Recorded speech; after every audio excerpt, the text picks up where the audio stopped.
Right. Okay. So let's get started since it's just gone 5 o'clock. So I'm Rubaiyat Haque. I'm one of the allergy consultants from Guy's Hospital, and welcome to the third in our series of webinars.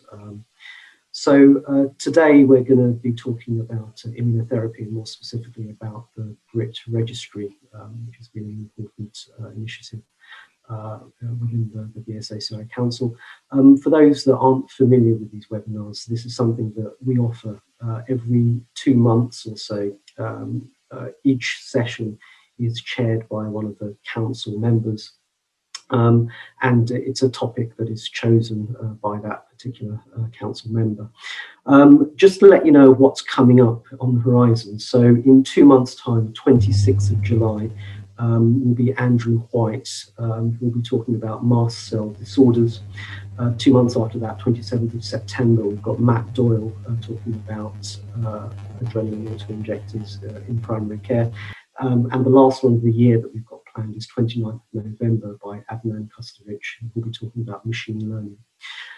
So I'll hand over now to Mich, who's going to be chairing the session, and we'll be talking about the BRIT Registry. Thanks very much. Thanks very much, Rubaiyat. So welcome to the webinar on the Immunotherapy Registry, known as BRIT. We've got an exciting lineup for you. Much of the CPD that we get for immunotherapy is based around the science, either the immunology or the clinical research involving immunotherapy. This is a bit more of a bottom-up approach. The registry is about enunciating the nature of clinical practice in immunotherapy in the UK, so we can use it for all our benefit. And so we've got a lineup that really reflects that. Tomorrow is the launch of the first report of the registry, and I'm going to give you some pre-publication headlines from that. We've then got Professor TK, who is the current chair of IQAS, talking about equality and diversity. Amena Warner has kindly joined us from Allergy UK, an experienced immunotherapy nurse and now patient advocate, talking about the patient's perspective on allergen immunotherapy. And then Dr. Jenny Rowley, a pediatrician from Basingstoke, talking about her experience of setting up an immunotherapy service in the last couple of years. If you have questions for the speakers, I'll be grateful if you could put them in the chat. Dr. Michaelis from Newcastle will be monitoring the chat, and will then relay these at the end of each talk. We'll try and stick to time. We've got about an hour's worth of material for you, so we won't keep you too long from your supper, I hope. So I'm going to start by trying to chair my own talk, which is always going to be slightly interesting. And I'm under strict, someone's going to interrupt me. Louise and Jenny are going to interrupt me if I overrun. Now, you should be able to see my screen now. So the BSACI EDI Registry for Immunotherapy, I'm going to give you some highlights from the first report, which is due to be published tomorrow. The aim of the registry are to record episodes of treatment from allergen immunotherapy to airborne allergens, both by sublingual and subcutaneous routes, venom, immunotherapy, and the use of omalizumab specifically for chronic spontaneous urticaria. And you can see this is a snapshot from May 2020 when the data was collected. It's a little bit out of date now due to various things that were happening around this time last year. But still, it gives us a snapshot of how the registry has progressed in the first 18 months. You can see that 80% of the registry is taken up with allergen immunotherapy, 18% with venom, and just a small minority with omalizumab. The objectives of the registry are to describe real-world use of immunotherapy for both adults and children in the UK, both in NHS and private practice, if you wish to be involved with that. We are looking specifically at the clinical use of immunotherapy. Should be able to see my laser pointer now. The safety of immunotherapy, reasons for stopping immunotherapy, because that speaks to the safety and its clinical use, and the real-world effectiveness of immunotherapy, both during and after treatment. in order to describe access to immunotherapy across the country, but also to improve standard of care for patients. You'll be familiar with the setup of the registry. You have to have a consultant user, and because this is a BSACI registry, that lead consultant user must be a member of BSACI, but you can delegate to other users such as trainees, nurse specialists, admin, or indeed other consultants who may or may not be members. And you can do it across several different hospitals as part of your practice. At the point of the report, we had 101 consultant users, and we had 76 delegate users. And there were 65 hospital sites involved. So we have relatively good take-up. This is the relationship of the registry. So the consultant or the delegate will contact the participant during clinic.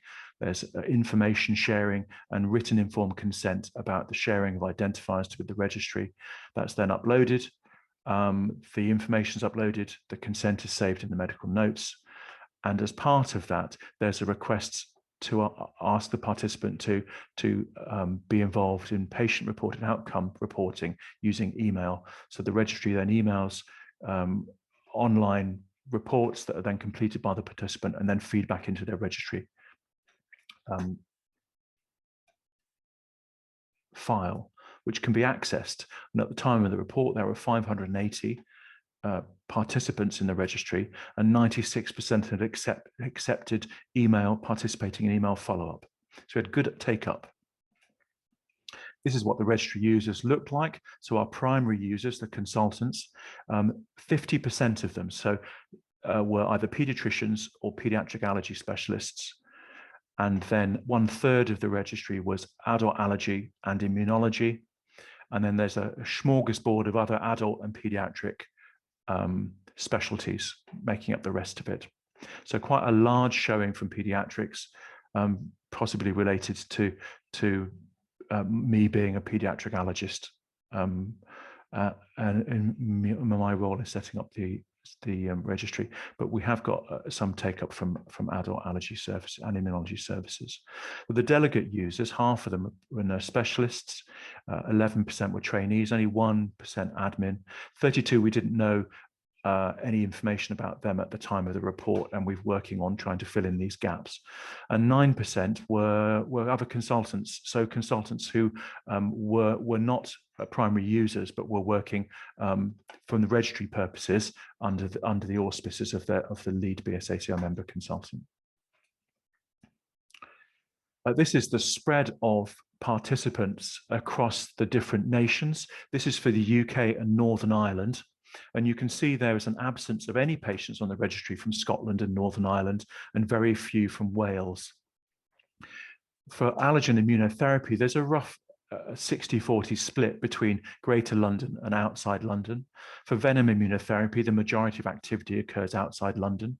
And for monoclonal antibody therapy with omalizumab, most of that's occurring outside London as well. So you can see that overall, we have sort of 60-40 split between England outside London and Greater London activity. This isn't entirely London-centric activity that we're seeing in the registry, but there's very little input from the devolved nations. So focusing now on allergen immunotherapy, I wanted to give you some more data about this, just some tidbits to whet your appetite and get you thinking about how this might affect your service. So this is the age consent for allergen immunotherapy to aeroallergens. And you can see that the majority of patients in the registry at the moment, pediatric, most of them in their teens. And then we have some adults as well. And if we look at the treatments that they're receiving, then grass pollen is either subcutaneous or sublingual. Tree pollen, again, by both subcutaneous and sublingual routes. House dust mite, mainly sublingual, although there is some subcutaneous routes. And a very little bit of animal dander sublingual immunotherapy. One of the interesting things we flagged up was that asthma. Many of the participants suffer from asthma, and as you know, asthma is a relative contraindication for the use of allergen immunotherapy. According to our UK guidelines, it's used much more frequently in Europe and other parts of the world.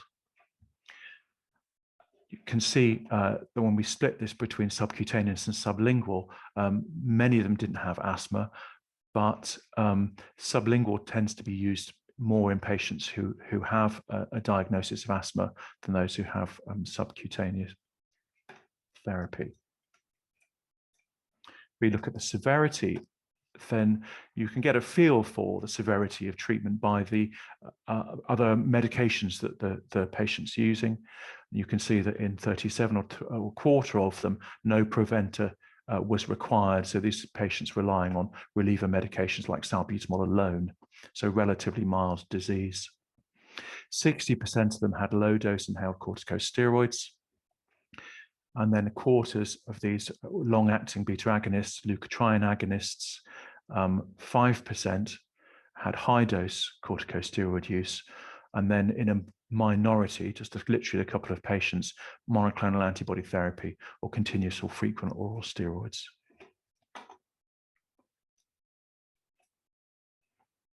We look at the indications for using allergen immunotherapy. You can see by far seasonal allergic rhinitis was the most common cause. Perennial allergic rhinitis also being treated. Some just for allergic eye disease, and allergic asthma in just over 10%. If we look at, so the guidelines suggest that there are confirmatory allergy tests to confirm the patient's sensitivity before embarking on allergen immunotherapy. And for the vast majority, something like 98% of the people in the registry, these tests had been recorded as having been done. You see most people have skin prick tests or specific IgE, and in the minority, around about 10% component-specific IgEs are being used. No one seems to be using nasal or conjunctival provocation in clinical practice. We look at the mix. So this is a slightly complicated diagram, and I will try my best to describe it to you. So these are the allergic sensitization of the participants, and the colors of the bars tell you the allergens in the immunotherapy. So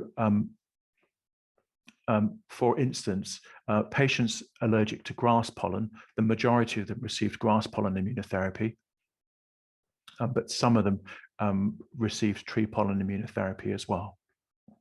And a minority would have house dust mite immunotherapy, having been allergic to grass. If you look at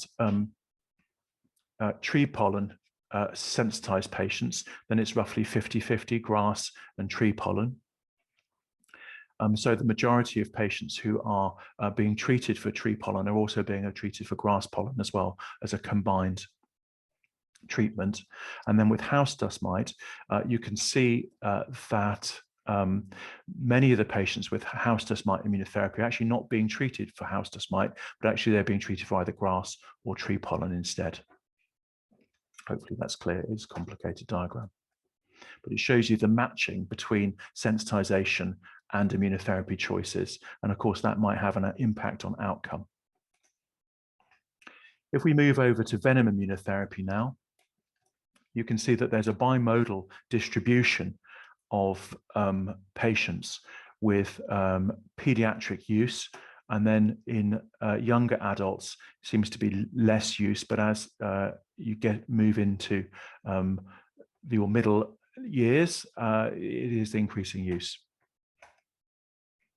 We look at the reasons for venom immunotherapy, looking at the severity of the index reaction. You can see that most of them, 50–60%, had severe systemic reaction to a sting, and that 38% had moderate severity systemic reaction to a sting. There were a couple of patients where there was mild sting but high likelihood of future stings, and mild reactions but adverse effects on quality of life. These are all indications in the current guidelines for use of venom immunotherapy. The choice between B and WASP obviously depends on sensitization, but you can see that there is roughly 2/3 WASP, 1/3 B.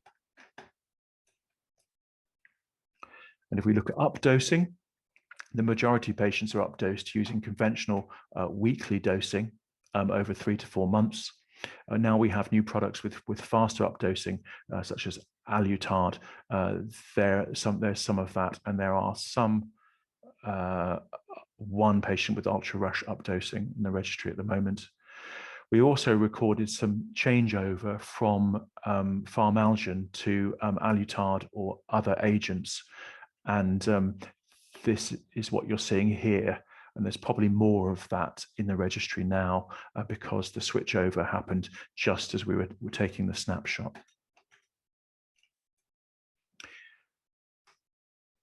We can also show you some data related to what our participants report back to us through their email contact with the registry. We have a field sting questionnaire for patients undergoing venom immunotherapy. We ask them if they've been stung and the nature of any reaction, if any, twice a year. And this shows that the values are: blue is not stung at all, yellow stung once, and brown stung more than once. So these are the reports back. Most people don't respond, but those who do, we have a good not stung reporting up to greater than 6 times in some patients. And then we have some field stings reported in the registry, stung once, stung more than once. And let's have a look at the outcomes of those field stings on venom immunotherapy. So you can see that we have, of those stings, only one had an allergic reaction. No one needed adrenaline. And there was local reactions, reactions at the site that didn't need any treatment and reported as no more than a normal sting.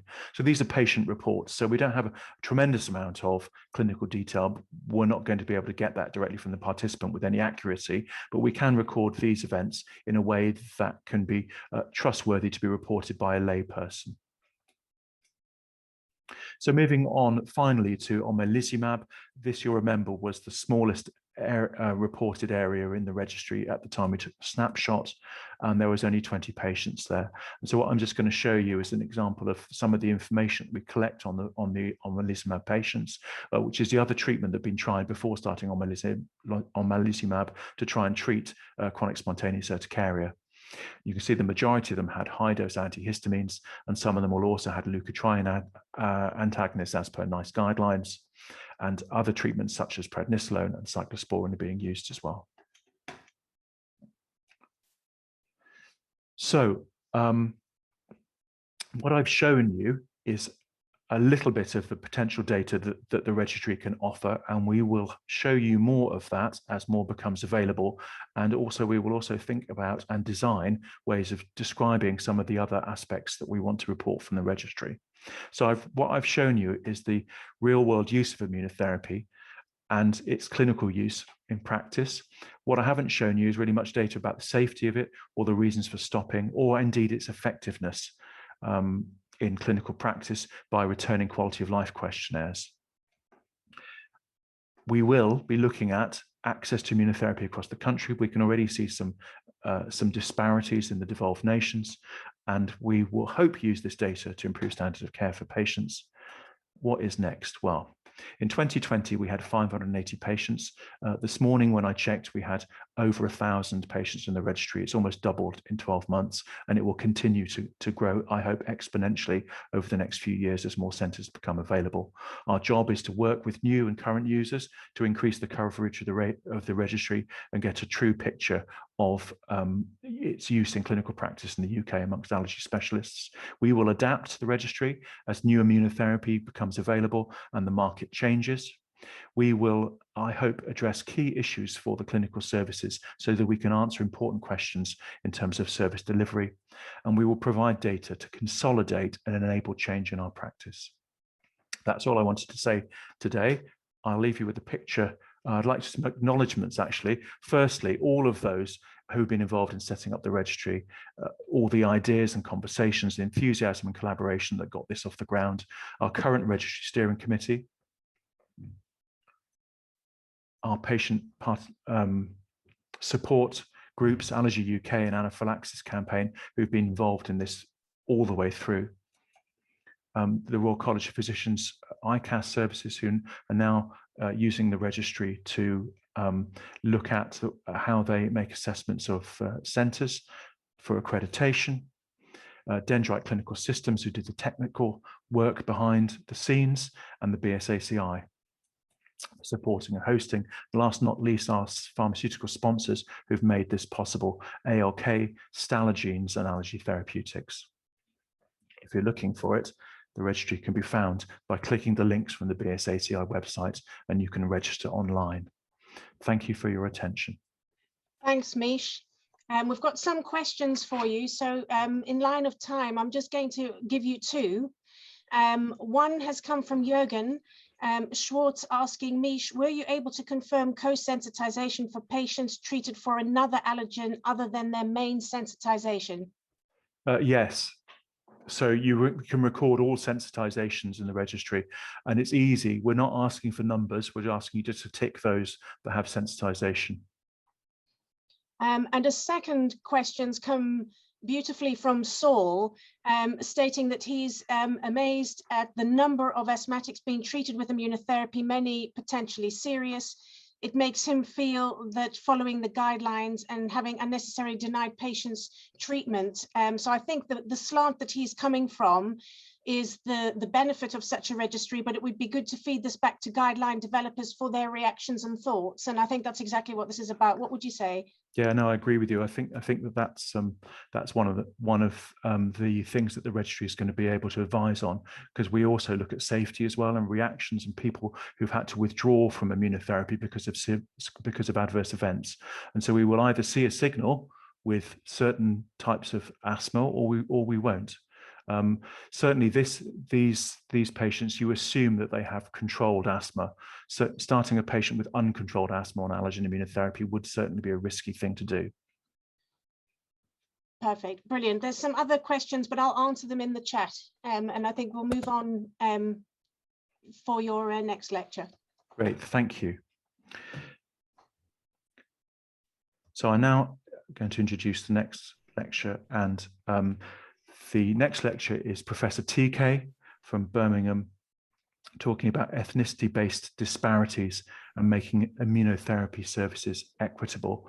Professor TK is the lead for equality and diversity for BSACI. Thank you, TK. Yeah. Yes. Yeah. Thank you, Mich. Thank you. Good afternoon, everyone. Real pleasure to be here today and to present this very important topic. So I've been fortunate to be associated with BRIT in the recent months, and I have been leading IQAS, improving quality in allergy services for the adult allergy service, specifically under the auspices of the Royal College of Physicians. And I'm also fortunate to be working with the Equality, Diversity and Inclusion Group, a working party within BSACI. So this topic is very close to my heart, and I was quite excited when Mich and Louise asked me to do this presentation. So a lot of my time is going to be devoted towards ethnicity-based disparities. I will touch upon other aspects of inequities, if you like, and then focus on immunotherapy to the end. But actually, I'm going to give you a flavor of the disparities in a very generic sense in allergic disease before delving into immunotherapy and what ramifications it might have with respect to delivery of an immunotherapy service. So I just thought it would be important to get some terms out of the way. We're all very familiar with these terms, but for us to be on the same page, equality is about equal opportunities and preventing discrimination. I'm sure we all agree on that.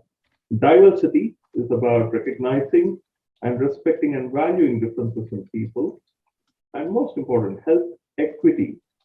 It's to make sure that everyone is given an opportunity to attain his or her full health potential, and no one is disadvantaged from this because of their social position or socially determined circumstances. So essentially, if you look at recent papers, they say that ethnicity is not a biological construct, it's a social construct. I think we need to remind ourselves about that and then see how we can offer equitable care for our patients with allergic disease. So Something that's closely related here is standardization. Now, we all strive to provide a standardized service, but in the process, are we also providing a personalized care? Of course, we do. I think we do. But I think we need to be a bit more conscious about it when it comes to the non-white population. So some people argue that standardized care is about one size fits all. Yes, to some extent that is true. And why do we need a standardized care? We need to have consistent outcomes, clinical outcomes, to make the service more cost effective, improve patient safety. So it's got a number of advantages offering a standardized service. But can we offer a standardized service alongside a personalized care? I think in allergic disease we do. I mean, if you look at patient, I mean, we treat each patient on individual merits. We look at the investigations and provide a personalized plan. But do we really do that? That's something that we need to talk about this afternoon. So I think the ultimate idea of personalized care really is to improve the patient's experience through the management plan, and you want your patient to engage so that you actually empower them with their own management plans. And that can be somewhat challenging when it comes to patients in the non-white population, and we will talk about it in a moment. So I think it's important to be mindful that standardization and personalized care come as a single package and not as separate entities or mutually exclusive kind of packages. So I just want to talk about this landmark study that was published in the Lancet in 1998, ISAC study, the International Study of Asthma and Allergy in Children. Now, this was a questionnaire-based survey that was conducted in different parts of the world. And what you can see here is the red stars here in the UK and other English-speaking countries, which shows a very high prevalence of atopic sensitization and allergic disease, allergic rhinitis, atopic eczema, and wheeze in children. And UK had probably the highest prevalence, or right at the top really, with respect to the prevalence of these conditions. And what I want to highlight here is, if you look at low income and low middle income countries, the prevalence is relatively low. And that has changed over the years. I think the prevalence of allergic conditions have gradually risen in low middle income countries as well, but nowhere near what we see in high income countries. Now, why am I saying all this? This is important because we need to consider this immigrant phenomenon. So over the last 20 years or 30 years, we've seen a lot of immigration from the Indian subcontinent, if you like, into United States, into UK, and a lot of it is based on the IT revolution, really.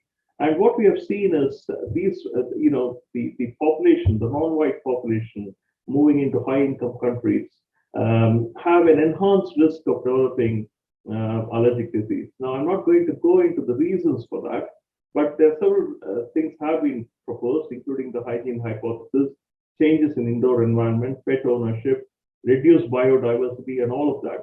We are not going to the details of that, but it's important to make a note that there's an enhanced risk of developing allergic disease and atopic sensitization when there's a migration of or immigration from low middle income countries to high income countries such as the United States, UK, Australia, and New Zealand.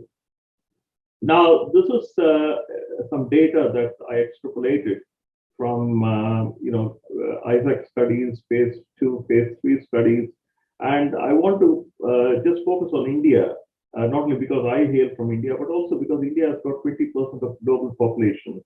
Now, there is somewhat of a wide variation in the prevalence of allergic disease in India. So you have India highest and India lowest, if you like, for asthma, for example.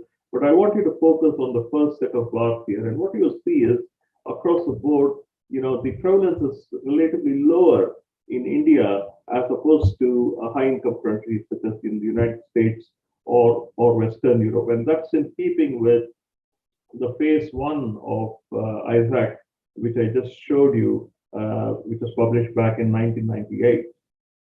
Now, with that in mind, we carried out a large study using the THIN database in primary care, and this involved about over 4 million patients. And it was a longitudinal cohort study extending over 10 years.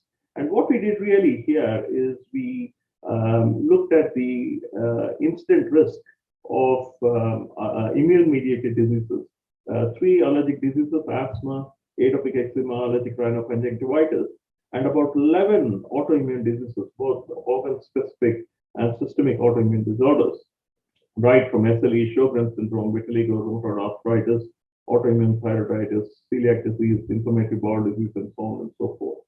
And we looked at the differences in the incident risk when compared between the non-white population.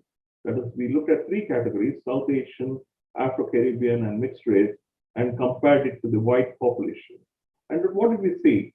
What we saw here is the incident risk of the South Asian population for the development of asthma is significantly higher than the white population.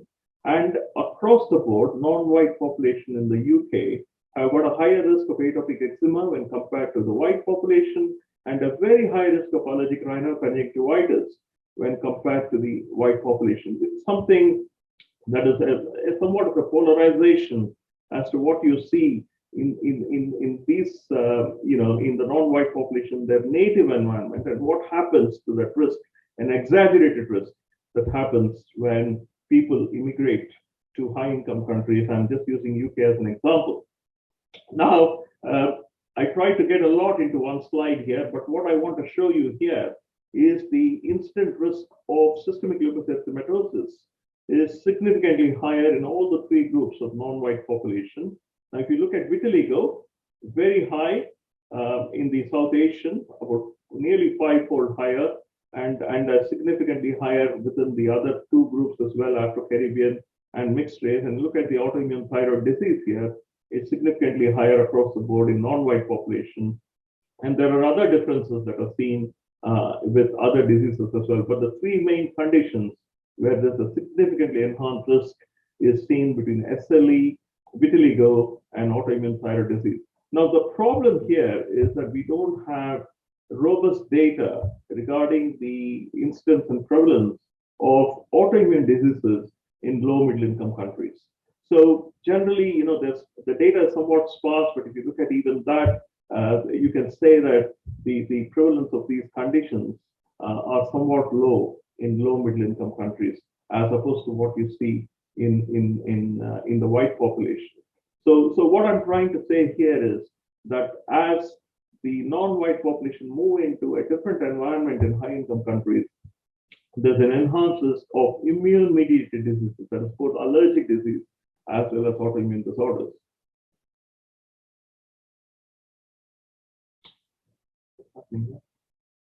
So we looked at what happens to anaphylaxis in the South Asian community in Birmingham. So this was a study using wide search terms, anything that is linked to anaphylaxis. We looked at about 4,000 cases, and then we aligned those cases case by case to the World Allergy Organization diagnostic criteria for anaphylaxis. And what we found here was that there's a significantly higher risk of South Asians presenting with anaphylaxis in the emergency room. And the severity of anaphylaxis is particularly higher in the female gender of the South Asian community. Now, here is the standardized incidence rates. And if you look at published evidence as extracted through coding data, you'll get something like 7 to 9 per 100,000. But actually here, we actually looked at the cases admitted to the emergency room, and we went on a case-by-case basis, and the incidence rate for anaphylaxis is much higher than what previously thought. In the entire population, it's about 35 per 100,000. But look at the South Asian community, so nearly 60 per 100,000, as opposed to the white population, about half, 30 per 100,000. So there's a significantly enhanced risk of anaphylaxis, at least in the Birmingham South Asian community, as opposed to the white population in Birmingham. We then went on to look at the etiology of anaphylaxis. As one would expect, the commonest cause is food allergy in less than 16-year-old. But when you come to the adults and young adults over 16, we found a very high incidence of spontaneous anaphylaxis. These are all patients who were well characterized through the allergy clinic. About 20% of the cases were related to foods, and then we had drug-induced anaphylaxis as well. Now, a lot of ethnicity-based disparities data comes from the United States, and you know, the healthcare disparities is related to these low socioeconomic status. It is related to the environment you live. It is related to the educational status and so on. We know all that through other disease conditions as well. But what does the US data teach us regarding the disparities with respect to the allergic disease? Now, if you look at non-white children with allergic rhinitis, they often go underdiagnosed and underrecognized. It's particularly common amongst the Black children. There's a very high risk of sensitization to cockroach amongst the Black children. And also there's some recent data about sensitization to mouse allergen. There's poor quality of life scores much higher rates amongst the Black children. And then if you look at adult population, there's a high incidence of obstructive sleep apnea amongst the Black population with chronic rhinosinusitis.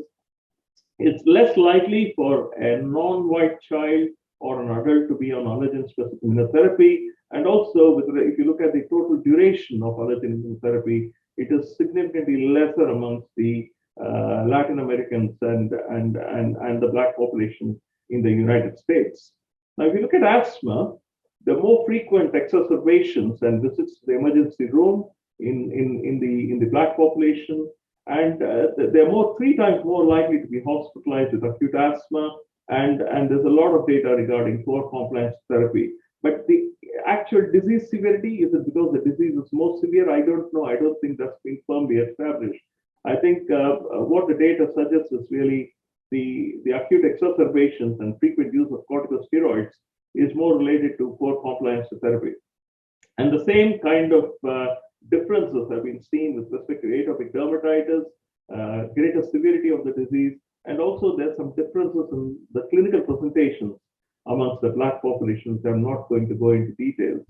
Now, there's also evidence of a higher risk of peanut and multiple food allergies amongst Black children in the United States, and also certain specific allergens. For example, there's a higher risk of sensitization to wheat, to seafood, soya, and corn amongst the Black and Hispanic patients. And I think our colleagues in London have also observed some distinct sensitization patterns with respect to food allergens in the South Asian community living in London.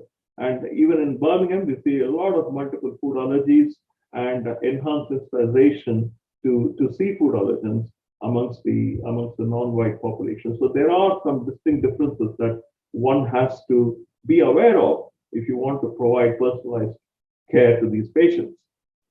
What is really worrying is that the US CDC data has shown that African Americans were nearly 3 times more likely to die from asthma in the data from 2001 to 2016. It's 2.3 per million in whites in the Black community compared to 8.2 per million in the whites. And again, the same worrying data regarding food-induced anaphylaxis, fatal food-induced anaphylaxis, much higher in the African American population. Now, I just want to present some data from this study which we did back in 2013, looking at the National Survey of Immunotherapy in the adult allergy clinics in the UK NHS. And this study was done with Rajapura Singham in Homerton Hospital and other colleagues in BSACI. We did a national survey looking at 3 years worth of data. We had about 67% response rates and nearly 2,000 patients who were enrolled on subcutaneous immunotherapy and sublingual immunotherapy. And the main bullet points, as far as the data was concerned, was that there's significant heterogeneity in the use of subcutaneous immunotherapy and sublingual immunotherapy with respect to the actual indications for treatment. When you map that to the BSACI guideline, and with respect to the different vaccines that were used, Grazex just was licensed in 2017. So this is, pre-Grazex days. And also, what was worrying was a number of centers were prescribing immunotherapy, particularly sublingual immunotherapy in patients with coexisting asthma of grade 3 and grade 4 BTS guidelines. So it was quite worrying, actually, not in keeping with the BSACI guideline. I know that one of our colleagues has already expressed concern regarding deviation from the BSACI guideline, and I thought it was important to point out this data. I don't know what the latest practice is, but this is going back nearly 10 years now. Now, we have some fantastic studies from London which have shown about reducing the risk of food allergies, peanut allergy, and nut allergies in children, the LEAP study and EAT study. Now, how do we apply the primary prevention strategies amongst our non-white population? Now, that's terribly important, isn't it? Because we've got data to show that the non-white population is at an enhanced risk of developing allergic diseases. Now, if we were to extend the findings of LEAP study and EAT study into the non-white population, I think it's terribly important that we have a clear understanding of the varying patterns of sensitization amongst the non-white population. I think that data is somewhat sparse. I think we really need to do some more multi-center observational studies within the UK to clearly delineate what the sensitization patterns are, both to the air allergens and to food allergens, before we embark on more interventional studies for primary prevention. And also, I think it's terribly important that we understand and gain better insight into the diet and weaning practices when it comes to children, to put appropriate interventions in place. So I think we really need to have an in-depth understanding about dietary practices, about social practices, about weaning practices, religious beliefs, and all these things before we start targeting primary prevention strategies amongst the non-white population. So if you look at, there are a number of gaps in research. I thought it was important to highlight. If you look at most of the basic science research in allergic disease and clinical trials generally in immune-mediated conditions, they've all been biased, including the white population in high-income countries, and some of the clinical trials don't even describe what the composition of the population is really. So are we right in extrapolating the findings from the white population directly into the non-white population? I don't think so. I think we need to really do more clinical trials within the non-white population to understand more about the disease pathogenesis, more about responders, non-responders, and what are the factors that underpin responders and non-responders in various immune-mediated diseases. Now, it has been suggested that we have proportional inclusion of ethnic minorities in clinical trials. Is that going to sort out the problem? I don't think so, because what it will do is it's going to give you the statistical power to detect differences in the overall study population, but really I don't think it's going to let you do subgroup analysis, and that is going to be prone to statistical errors. I don't know what the way around is, but if we are able to use proper definitions for ethnic groups, and if we do have proportionate inclusion of ethnic minorities in clinical trials, then what that will facilitate is help us do some sub-analysis and systematic reviews and meta-analysis.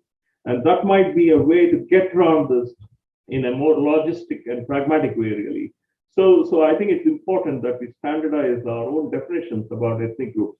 And that is going to get more complicated when we have mixed ethnic groups, and that's going to be quite difficult to sort out. But I think it's important that we have proportionate inclusion of ethnic minority population in clinical trials and basic science trials. It's very important for us to understand whether the disease is inherently severe in non-white patients, or is it simply related to poor compliance of therapy? Now, it's also important for us to conduct a lot of qualitative work within the non-white population to understand what the facilitators and barriers might be with respect to treatment compliance in these patients. Just 1 minute now. Thank you, TK. So if you look at the standard of care, this is what we do. We do really well. We counsel patients regarding the disease. We manage patients' expectations. We delineate their allergies and give them a package of allergen avoidance measures. We try to empower patients with their management plans. We give them written information sheets, and we talk and we spend a lot of time obtaining informed consent. Now, I ask myself this question. I work in Birmingham. I've been here for 15 years. Now, how well do we do with these domains, all these domains, in patients whose first language is not English? People who can't speak English. I always feel rather uncomfortable. I don't think that I am able to do I provide the same level of service for patients who don't understand English, and if I can't speak their language. I get around it in patients who can speak Hindi, for example, or Urdu, because I can speak that language. But what about my colleagues who can't speak Hindi or Urdu? How do they get around this problem? So it's not a new problem. It's been there. It's not going to go away. So I think we need to look into this more carefully. And what can we do to improve this? I think these are all questions. I don't have ready answers for that. But we published an editorial a few months ago in which I try to, chart out what we can do. And we have had a lot of debate and discussion in the EDI group and also through the BRIT steering committee. And we are trying to develop, patient information sheets and probably develop podcasts in different languages for our patients. Now, in HIV disease, interactive multimedia presentations in native languages has really worked. And can we actually do the same for patients with allergic diseases? That's something to think about. I think, as I said to you, we have to move away from one-size-fits-all approach and see what we can do to understand patients' cultural, social, and religious aspects. It's important that we emphasize a bit more in undergraduates and postgraduate curricula regarding a greater understanding of the social determinants, religious determinants of allergic diseases. We talked about research. I think we need to delineate disease phenotypes and endotypes to pave the way for a more personalized and precision medicine in development of more immunomodulatory therapies within for allergic diseases. I think we need to, and what that will do is to help us have a more robust strategy for primary and secondary prevention within the non-white community. And BSACI has taken this very seriously, and now we are trying to have a dedicated section for non-white population with respect to management plans in our national guidelines. And hopefully, this multi-pronged approach is what we require to develop equitable health care for our patients. And that really applies to allergen immunotherapy and other immunomodulatory diseases that we are going to see as we go forward in the next 5 or 10 years. So I'd just like to summarize by saying that there's a significant burden of allergic diseases in the non-white population in the UK and other high-income countries. There are definite disparities in allergic diseases amongst the non-white population. We need a multi-pronged and a more proactive approach to address these important gaps. And I think we need research, we need pragmatic research using mixed methods approach, both qualitative and quantitative. And importantly, I think we need to delineate disease phenotypes, endotypes, and clusters amongst the non-white population. I don't think it's right to extrapolate findings directly from the white population and apply it in the non-white population. Thank you very much indeed for your attention.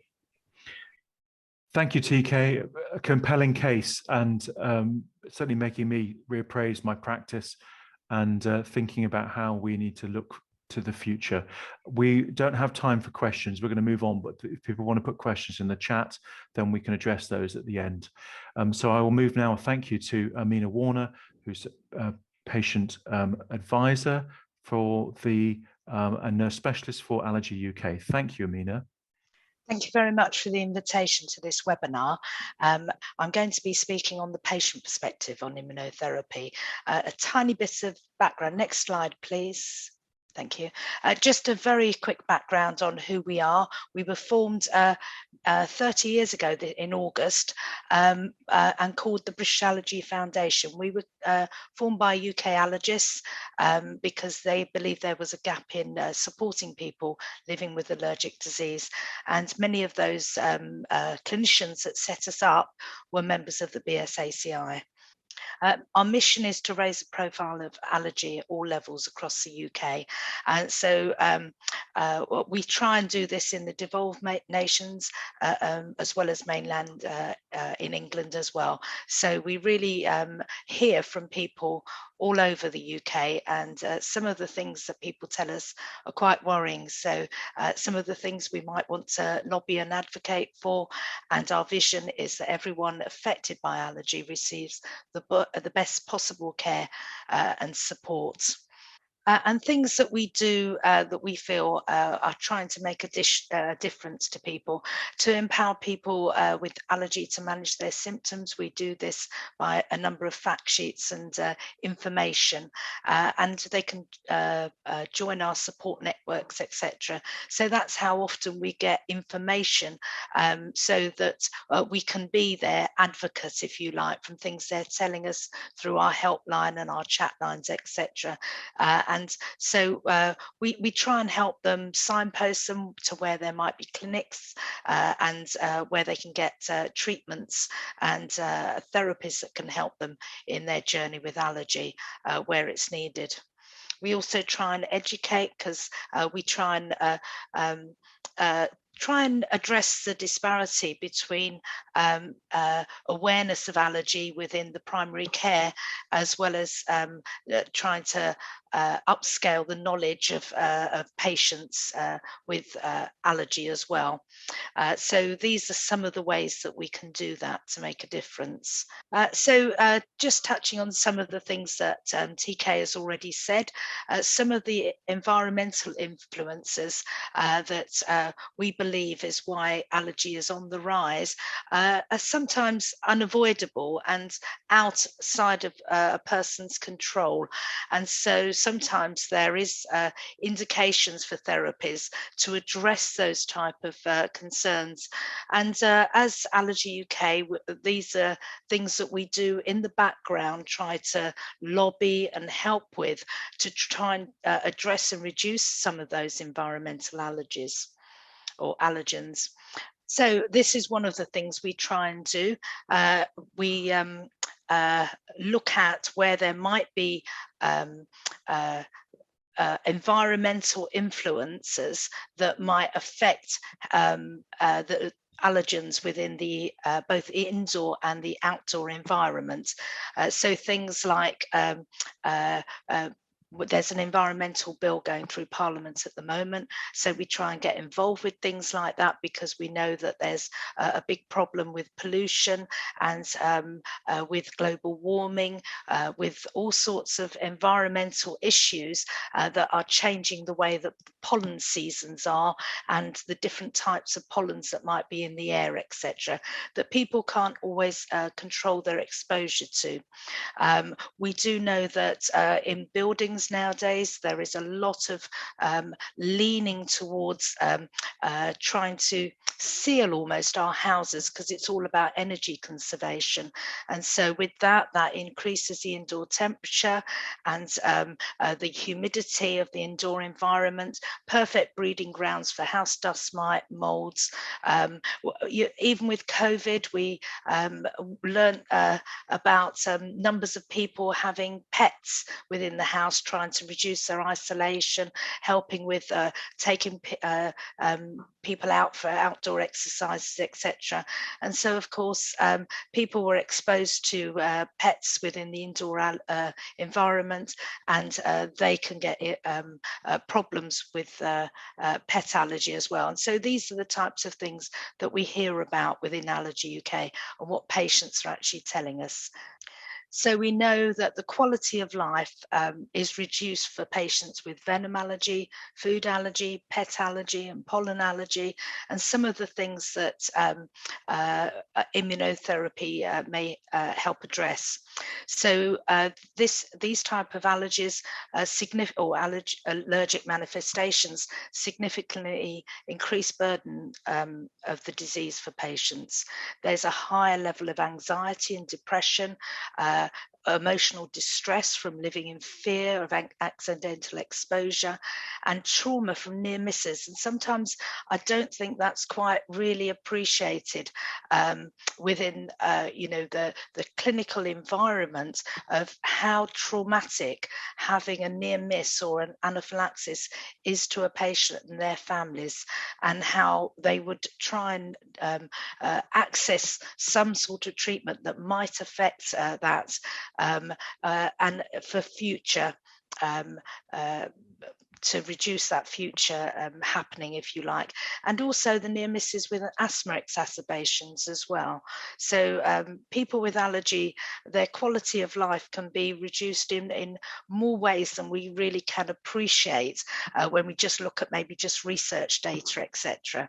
And this is what we often hear about from a patient perspective within our patient organisation. So allergen immunotherapy, I've just put AIT, but it equally applies to VIT, etc.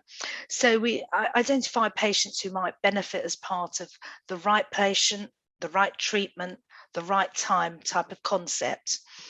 It needs to be prescribed, it needs to be made available, and then it needs to be administered to patients. So this seems really easy. But what are some of the barriers that is actually stopping this?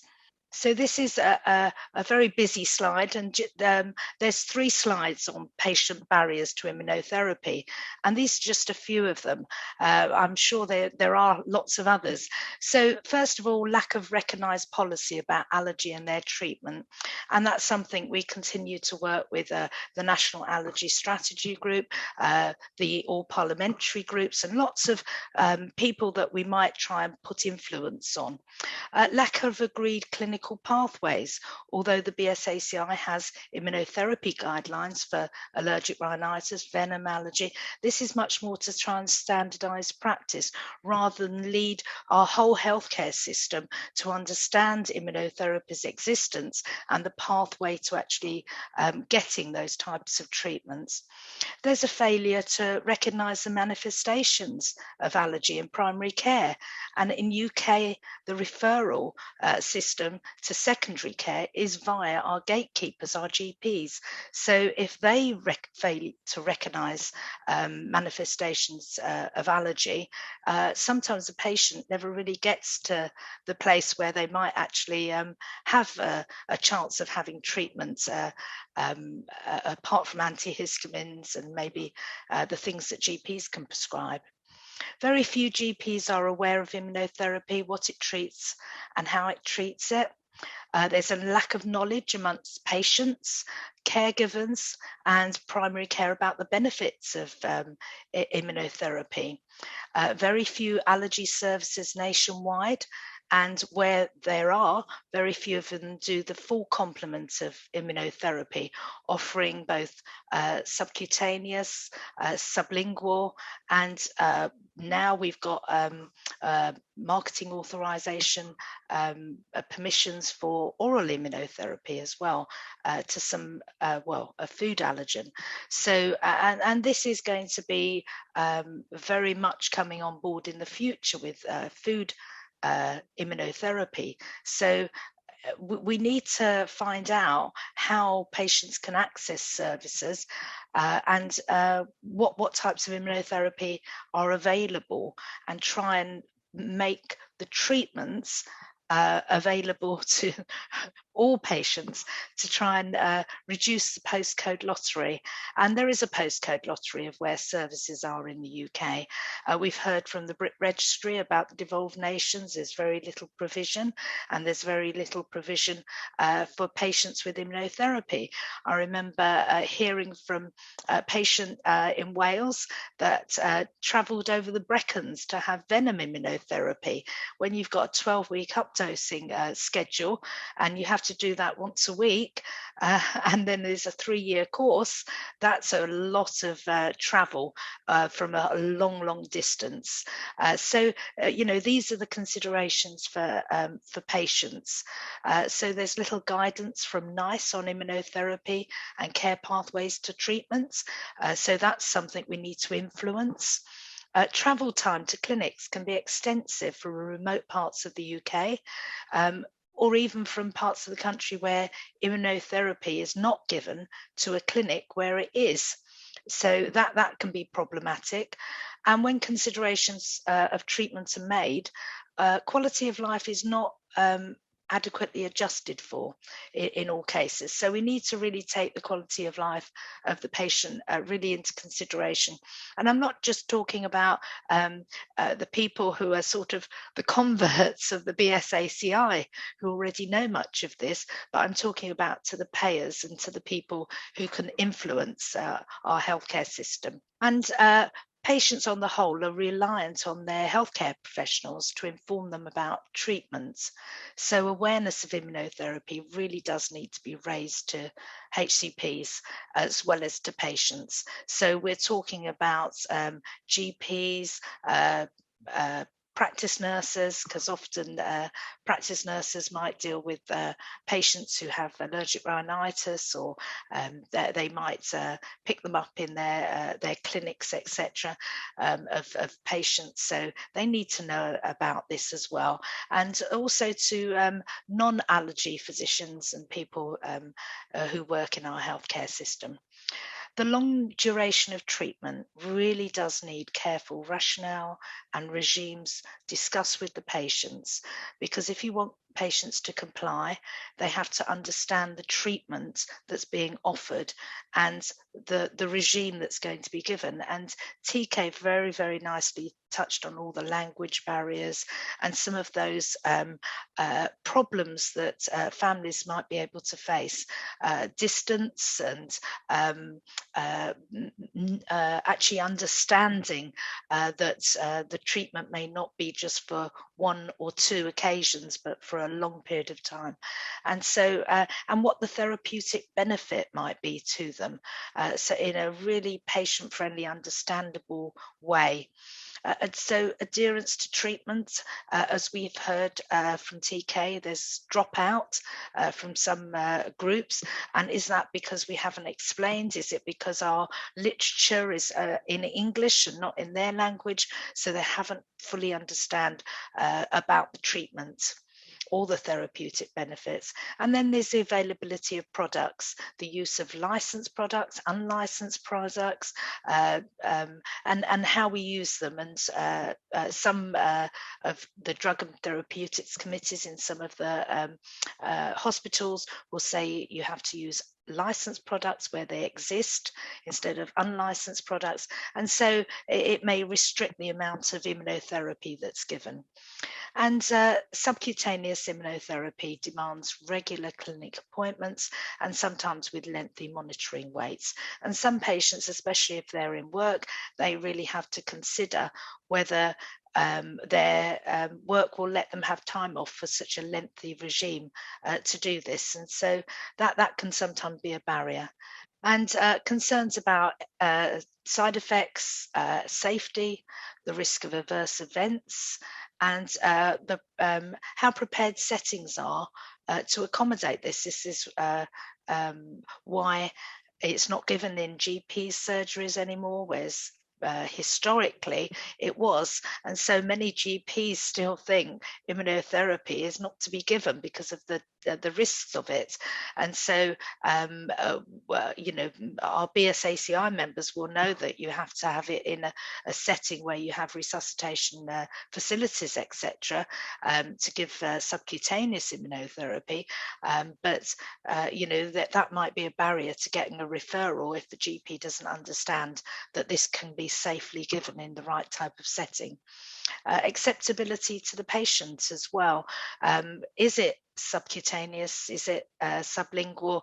What is better? Is the patient able to take it at home? Will they comply? Will they be able to store it properly? Will they, you know, engage in a long-term treatment plan like that? And they have to be committed to the treatment regime, because they really do need to know it's no point in starting it if they're not really going to complete, because all the research and the efficacy data is based on the duration of treatment, which is usually 3 years. So they really do need to know that to get any efficacy from it, they really do need to be committed to that treatment regime. There's no reimbursement within our healthcare system really for immunotherapy as such, and there's certainly not any reimbursement for patients for all their out-of-pocket expenses, time off work, school, fuel, transport, car parking, etc. And some patients with, in particular, venom allergy might have to have lifelong treatment, so that for them can be quite an issue, all that travelling and time off work, etc. And cost for healthcare payers. Does it come from the departmental or hospital budget? Does it limit the number of patients or the types of immunotherapy offered? And if slit home therapy is used, once the prescription and the patient has been seen in secondary or tertiary care and started on the treatments, what happens and who pays for it when they go to a GP's prescription? And we want them to be provided for a licensed product within primary care, etc. So that can be a barrier as well. The age of the patient as well. We've got certain treatments that might not be suitable for young children, and so that can be a barrier. And pregnancy, somebody who might have been started on immunotherapy and they really have to weigh up the risk versus the benefits of that. So the ARCI guidelines say that allergen immunotherapy has the potential to really modify a patient's journey, and it can deliver long-term therapeutic benefit. And evidence exists for a preventative potential, although the evidence isn't that strong for that. But what we do know, and I certainly know from my clinical practice of 16 years of giving immunotherapy, it can be life-saving in reducing future risk of anaphylaxis. And I think from Mich's data from the BRIT Registry, it's starting to show that in some cases, especially in the venom allergy. So it'd be lovely if with the BRIT Registry, we have foods included in that to collect data on. Just to wrap it up and say thank you very much for having Allergy UK. Thanks, Amena. Really interesting talk, and certainly making me think about how we can address some of those barriers to immunotherapy. And there's lots of questions and comments, very valid comments in the chat about that as you were talking.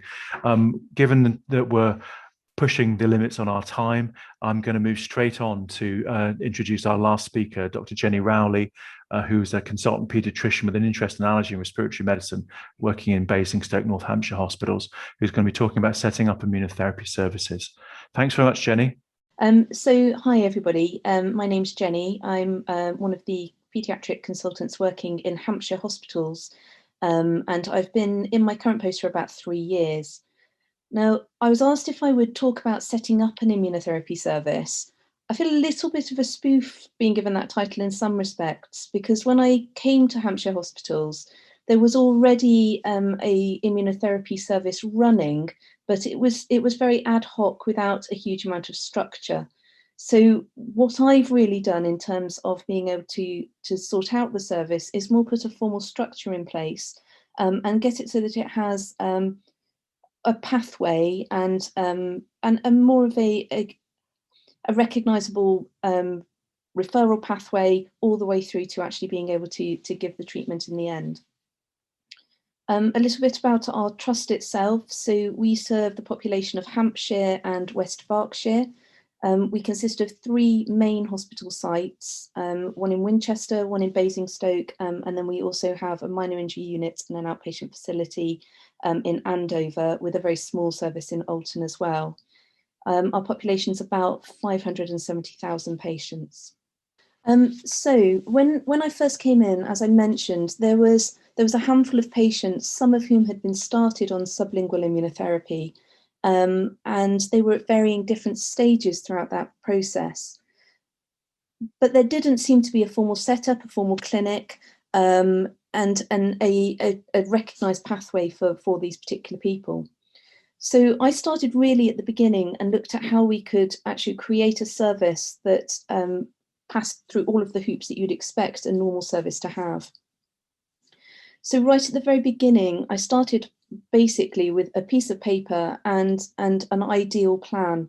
What did I want this service to actually look like? What did I feel that the right steps would be if I was a patient going through this patient journey?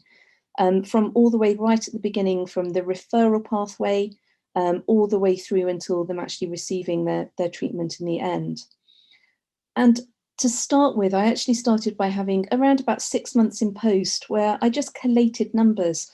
How many people was I seeing in my general allergy clinic that actually would have massively benefited from being able to have immunotherapy if we could offer it to a wider populace than the small handful that we had been offering it to at that particular time. So really it ended up drawing a process map, starting from referral. Did the referral go to general allergy? Does it come straight to immunotherapy? Where do the referrals come from? And what did that service then look like from there on for the patient moving through? Once I'd created essentially a pathway to be able to go to people with, I then went and approached our main stakeholders, and these were the internal stakeholders as well as the business managers across the trust. So I approached the rest of my allergy colleagues. There's 4 of us who offer allergy, who run the allergy service within Hampshire hospitals, and also other consultants, for example, with interests in respiratory, and our ENT colleagues as well, and actually spoke to them about this pathway and did they think it would be useful. I met with our business managers and also with our CD and said, look, this is what I think we need. And actually was met with a lot of positivity, which was really useful. Once I'd got buy-in from everybody, I then went and met up with our finance managers, as I mentioned. So as Amena has alluded to in her talk that we've just heard, the financial backing for being able to prescribe immunotherapy is quite a difficult pathway to walk. So the treatment itself isn't cheap, and it isn't necessarily a medicine that we can easily get funding back from. So the way I managed to personally, I managed to get our finance team to agree is by looking at the actual processes and what kind of admissions we would have for each of our patients as we went through. And we saw that the cost of a box of our sublingual immunotherapy was about the same to the money we would get if they came in as a day patient to actually have their induction of that immunotherapy. And that then took away the boundaries that I was being given in having numbers for my service. If I could equate out that cost, I was allowed to expand the service as I was able to do myself. The other thing I needed to make sure is that I could have within my own job plan enough time to be able to run the service and run it effectively. And again, that just needed a little negotiation. I then met with pharmacy. I had a look and had a chat about what we currently had been prescribing and if they were happy for us to continue with that, and got good buy-in from there. Once we got all of the ducks in a line, I then wrote SOPs using basically the national guidance to be able to actually put this plan into a formal pathway, and then have had those plans looked at both through our internal allergy governance and also through our wider paediatric clinical governance. I wrote a couple of patient information leaflets explaining the actual treatments that we offer And we use the Allergy UK immunotherapy as our initial, this is what immunotherapy is, as our leaflet.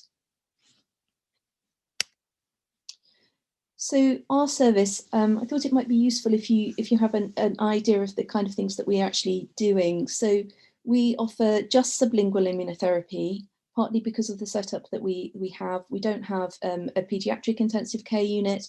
We do have normal adult ITU that can cover us, but also due to the restraints of job plans and the restraints of space, sublingual immunotherapy works far better for us as a district general, and anybody who wants subcutaneous, we refer on to tertiary services. We offer immunotherapy to grass pollen, tree pollen and house dust mite only, and don't consider anything beyond those products. The medicines that were being prescribed originally when I started were the Lay's sublingual tablets and the Oral Vac sublingual drops, and we've continued with those for now. We get patients, as I've mentioned, referred from allergy clinic, from respiratory clinic and from ENT clinics, as well as GP direct referrals into the immunotherapy service. And at the moment on my books, I have 30 patients who are currently actively receiving grass immunotherapy.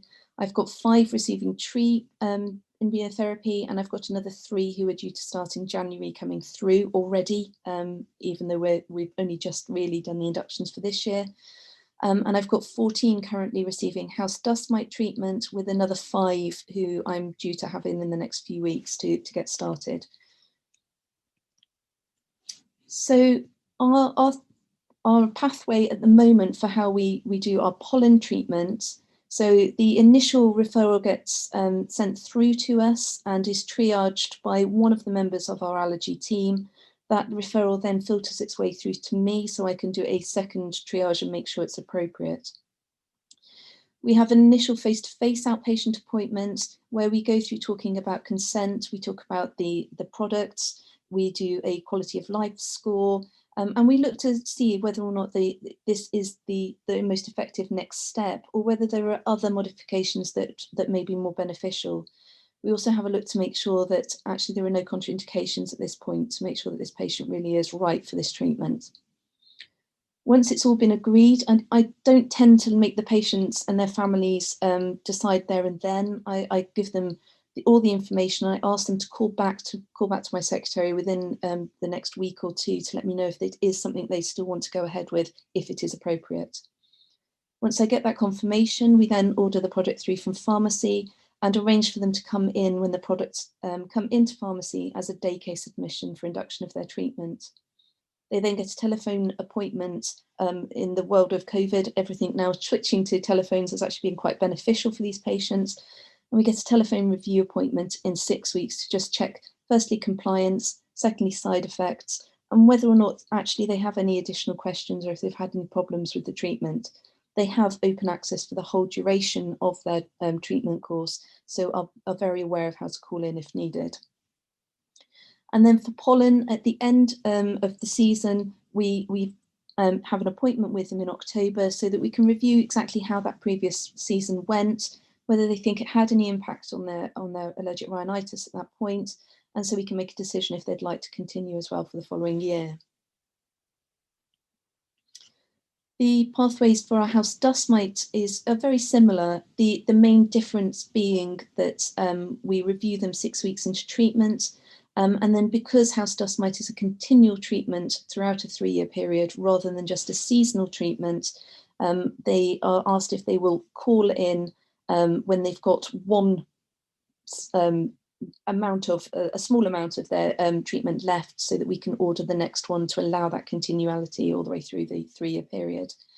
If I haven't heard from the patients, they have an automatic telephone appointment that we book in 35 weeks into the induction, because for all of my house dust mites, they're actually all on the Lay's product, which gives them 40 weeks of treatment per box. So that allows me to have that backup appointment. If at that moment in time I hear that actually they've still got 15 weeks of treatment left, I know their compliance is not as good as I'd hope that it would be, and then we can always review what we can do to try and help them remember their products at that point. Quite often I've already heard from the families around about this point, and we're then just able to cancel that appointment. And then we see them every time they come for a new box of treatment for a face-to-face review. So I wasn't going to talk much more about the service itself or about pathways and setting up, because I think this is something that it's better if there are questions that come in. Everybody's hospital trust is very unique, so the way you would set it up yourself is fairly unique. So I'm very happy instead to take questions. Thanks, Jenny. A very organised approach to the immunotherapy service, and one that I think we could all benefit from. I think part of the immunotherapy project, which I think BRIT is only part of, is to think about how BSACI can look at standards of care, and that would include information leaflets and potentially frameworks for clinic setup. And of course, TK was talking about how do we get these into other languages so that we can get equality of access. So we have got about 5 minutes for questions, and while you're thinking about questions in the chat, Ben has got a couple of questions for you in terms of a poll, I think. Is that right, Ben? Okay, Mich, we've got a few that have come in which give an overall flavour for everybody. I think there was a lot of discussion about what maybe the BRIT Registry could bring to the table, or what it might help with immunotherapy within the UK. So some of the discussion was about what's missing from the BRIT database. So for instance, it seems to be very much primary care deficient. So there's a lot of chat about primary care not being involved, but obviously that maybe leads back to the guidelines. But there is discussion about whether, I think it's Liz who's put out some good feedback on looking at other models of care. So one of the benefits of primary care delivering a significant part of the vaccine program is that there's a better understanding of the preparation for and recognition of anaphylaxis in the community setting. As part of IQAS immunotherapy guidelines, units in primary care, especially in Finland, for example, were accredited by specialists who worked in good hub and spoke models and used a lot of sublingual immunotherapy and found it much easier for primary care and for patients. She's also commented that obviously pharmacists are embedded within those hubs, and therefore this might be something that the BRIT might show, not only in primary care, but private and other outlying centres. Terrific, thank you. So if we want to make it easier to use immunotherapy in the UK, then pooling the data that we have, especially from lots of small clinics, which is kind of where we are at the moment, is the way that we will be able to make an argument that will be able to progress allergen immunotherapy, and indeed allergy services along with it, because where there's allergen immunotherapy, there will also be allergists, whether you're a GP allergist or a secondary care allergist or a tertiary care allergist. You're going to need them to follow, and that will only be of benefit for our patients, because at the moment there has been for many years a paucity of allergy services in the UK, which Amena outlined very clearly. We've looked at some of the ways that we can do that. If we're looking at trying to get nice approval for our treatments, what better way than to show real world effectiveness? IQAS have just said in an editorial that real world effectiveness from registry data is up there along with clinical trials in terms of its importance, looking at how these things work in clinical practice. Other questions, Mich, that were going out were around cost and the accessibility. It should be free for all and access for all. So Jürgen commented that they're unable in Scotland to get, for instance, sublingual immunotherapy due to governing procedures. And then other audience have stated on how it's not always free and that it is expensive. Do you think having industry on board, which you do now have for the BRIT, would be helpful, and how might they do that? So cost of immunotherapy, getting access to it is about setting up approval from state care, from NHS funding, whether that's in Scotland or not.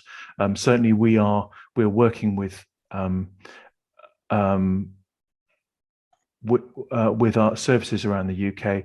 We have our industry sponsors for the registry, and we're looking forward to working more closely with them to see how we can answer some of these questions and make immunotherapy happen. And we need to know from the people using the registry what they'd like to see.